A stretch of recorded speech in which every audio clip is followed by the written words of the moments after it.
নমস্কাৰ আপোনালোক সকলোকে মোৰ ইউটিউব চেনেল আসাম এক্সাম কৰ্ণাৰলৈ স্বাগতম জনাইছোঁ। ৰঙিয়া টিটি কলেজৰ যি বিএড এডমিশ্যন আছিল সেই বিষয়ে মই আজি আপোনালোকক জনাম।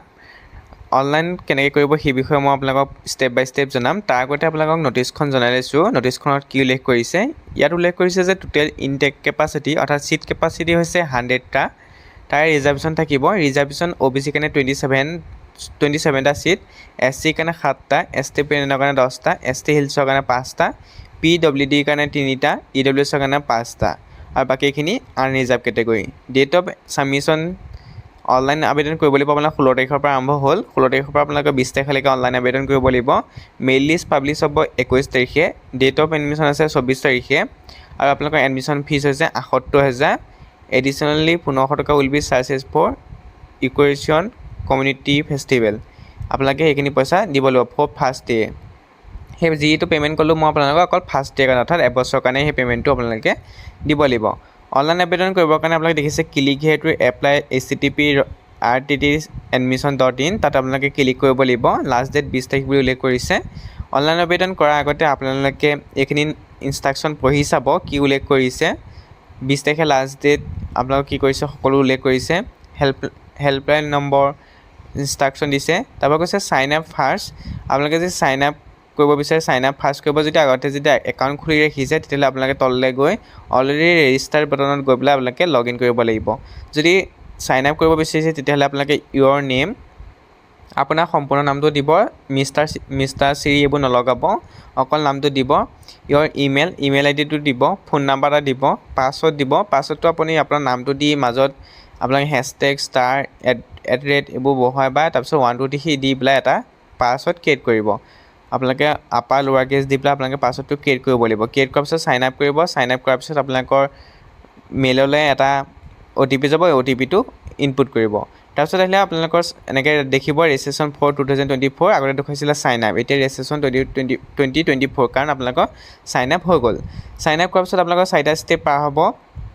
সেই 4টা ষ্টেপ প্ৰথম ষ্টেপটো হৈছে পাৰ্চনেল ডিটেইলছ। পাৰ্চনেল ডিটেইলছত আপোনালোকে দিব লাগিব first name, middle name, last name, father's name, father's occupation, এইখিনি আপোনালোকে উল্লেখ কৰিব লাগিব। ইয়াত সকলো কথা মেণ্ডেটৰী নহয়, আপোনালোকে যিটো দিব নিবিচাৰে নিদিলেও হ'ব।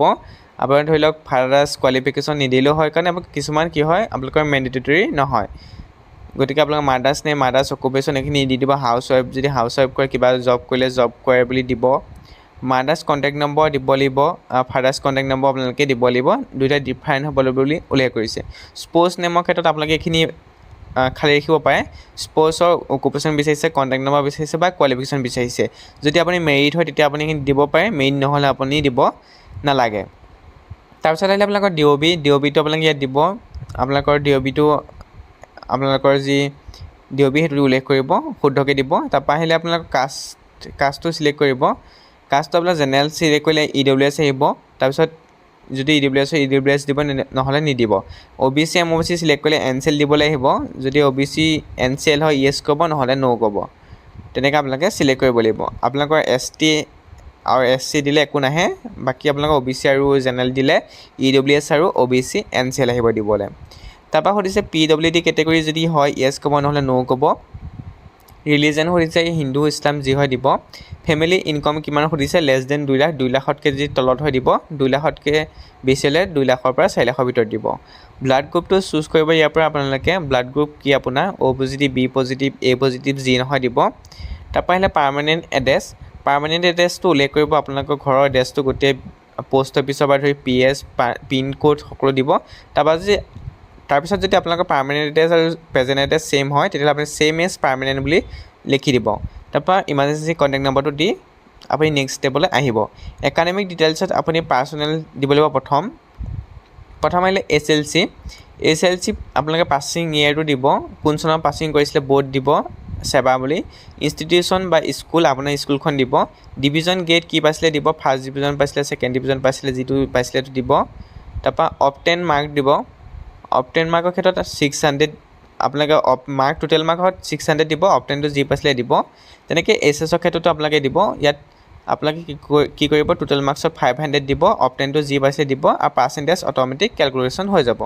BA BSc passing year board দিব যি হয়, ইনষ্টিটিউশ্যন দিব কোনখন কলেজৰ পৰা আপুনি পঢ়িছিলে BA BSc BCom সেইটো উল্লেখ কৰিব ডিভিজন যদি আপোনালোকে CBSE চিষ্টেম হয় তেতিয়াহ'লে এনেকৈ ডিভিজন আহিছে গেট আহিছে A+ হ'লে A+ দিব অফ 10 মাৰ্কৰ আপুনি কিমান গেট পইণ্ট পাইছিলে সেইটো উল্লেখ কৰিব আৰু টোটেল মাৰ্কৰ ক্ষেত্ৰত 10 ৰাখিব কাৰণ আপোনালোকৰ গ্ৰেডিং চিষ্টেমটো 10ৰ ভিতৰতে আহে অট'মেটিক পাৰ্চেণ্টেজ কেলকুলেশ্যন হৈ যাব আপোনালোকে এইখিনি দিব বেচেলৰ ডিগ্ৰী ছাবজেক্টৰ ক্ষেত্ৰত সুধিছে আপুনি বেচেলৰ ডিগ্ৰী কি ছাবজেক্ট লৈছিলে সেইটো আপোনালোকৰ মেজৰ অনাৰ্ছটো দিব যি হয় MMC এইখিনি নোপোৱালেও হ'ব যদি আপুনি কৰি থৈছে তেতিয়াহ'লে আপুনি দিব পাৰে তাৰপৰা সুধিছে গুৱাহাটী ইউনিভাৰ্চিটি অলৰেডি ৰেজিষ্টাৰ্ড আপুনি গুৱাহাটী ইউনিভাৰ্চিটিৰ পৰা পঢ়িছে নেকি যদি ইয়েছ কয় তেতিয়াহ'লে আপুনি গুৱাহাটী ইউনিভাৰ্চিটি আণ্ডাৰত থকা গোটেই ডিটেইলছখিনি দিব লাগিব তাৰপৰা মাইগ্ৰেটেড ফ্ৰম গুৱাহাটী ইউনিভাৰ্চিটি অৰ্থাৎ আপুনি মাইগ্ৰেট ক'ৰবাৰ কৰিছে সুধিছে গুৱাহাটী ইউনিভাৰ্চিটি যদি হয় ইয়েছ ক'ব নহ'লে ন' ক'ব ইয়েছ ক'লে আপোনাৰ কি হ'ব মাইগ্ৰেটেড মানে হৈছে বেলেগ ইউনিভাৰ্চিটিৰ পৰা বেলেগ ইউনিভাৰ্চিটিৰ পৰা যদি আহিছে তেতিয়াহ'লে আদাৰ ইউনিভাৰ্চিটি দিব যদি গুৱাহাটী ইউনিভাৰ্চিটিৰ পৰা আপুনি মাইগ্ৰেট কৰিছে তেতিয়াহ'লে আপুনি ন' বুলি ক'ব আপোনাৰ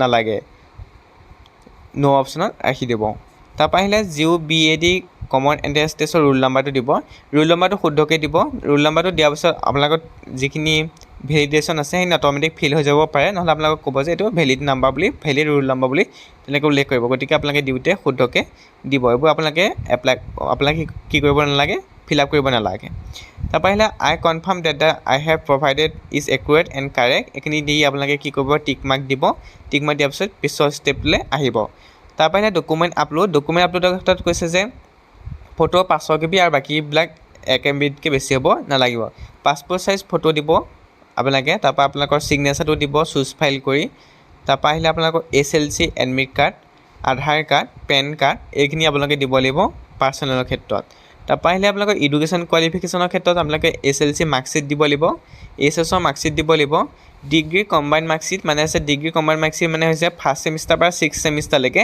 এটা PDF এটাতে আপোনালোকে থাকিব লাগিব তাৰপৰা মাষ্টাৰ ডিগ্ৰী এখন নিদিলেও হ'ব আপোনালোকে যদি মাষ্টাৰ ডিগ্ৰী কমপ্লিট কৰিছে তেতিয়াহ'লে দিব যদি আপুনি মাষ্টাৰ ডিগ্ৰী নাই পঢ়া তেতিয়া নিদিলেও হ'ব জিঅ' BEdৰ আপোনালোকৰ দিব ৰিজাল্ট শ্বীটটো দিব এডমিট কাৰ্ডখন দিব আৰু OBC NCL চাৰ্টিফিকেটখন উল্লেখ কৰিব যিসকলে OBCৰ পৰা বিলং কৰে যদি জেনেৰেল কাষ্টৰ হয় তেতিয়াহ'লে আপোনালোকে OBC NCL চাৰ্টিফিকেট নিদিলেও হ'ব সেইখিনি দিয়াৰ পিছত I have confirm uploading my document দি ছাবমিট কৰিব পাৰে ছাবমিট কৰাৰ পিছত আপোনালোকৰ লাষ্ট ষ্টেপটো হৈছে পে'মেণ্ট দিয়া যিটো মই আপোনালোকক দেখুওৱা নাই ডকুমেণ্টৰ পিছত আহিব পে'মেণ্ট দিবলৈ গতিকে পে'মেণ্ট দিয়াৰ আগত আপোনালোকে ভালদৰে ওপৰখিনি চাই ল'ব